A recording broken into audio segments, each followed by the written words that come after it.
Специалисты Рослесхоза страны и Дальнего Востока чествуют память Николая Степанова. Монумент единственному якутскому леснику, герою Советского Союза, был установлен к 70-летию Великой Победы. Традиционно к нему возлагают по 2 гвоздики. С 65-летия Победы мы такой же памятник поставили в городе. Там на родине. На родине. И потом удалось у города все-таки взять такой замечательный участок. Следующий пункт – авиалесоохраны Якутии. Уже сейчас начинается подготовка к пожароопасному периоду. В ближайшее время лесной спецназ приступит к тренировочным прыжкам. Впрочем, горячая линия работает круглосуточно. А если информация поступила, например, о пожаре или там, я не знаю, самовольной рубке, вы куда ее передаете? Кому?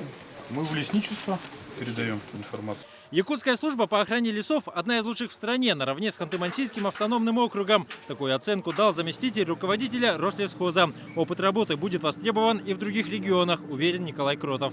Дай бог, будет стабильная, спокойная обстановка здесь, чтобы у ребят была достойная зарплата, там, существенная доплата за прыжки, за работу на пожарах. Мы будем привлекать в рамках межрегионального маневрирования резерв ваших парашютистов-десантников на другие территории.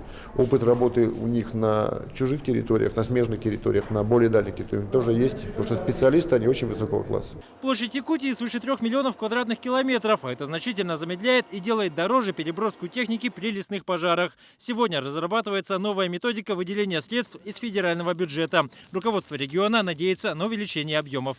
Если эта новая методика будет принята, то в отношении Республики Саха-Якутия финансирование мероприятий по исполняемым полномочиям увеличится практически в 2 раза. Мы надеемся, что все-таки эта методика будет принята в течение первого полугодия 2016 года. Говоря об итогах прошедшего года, было отмечено, что в Якутии число лесных пожаров сократилось на 1/4, а площадь, пройденная огнем, уменьшилась в десятки раз. При этом специалисты отмечают снижение роли человеческого фактора. В прошлом году, если причины пожара, более 50% были от грозовых разрядов. Вот это точно. А от человеческого фактора в прошлом году было 30%. Одним из основных вопросов встречи стала заготовка древесины. Объем экспорта постепенно растет, отмечают в правительстве региона. Так, в прошлом году достигнуты лучшие показатели за последние 8 лет – почти 5500 кубометров.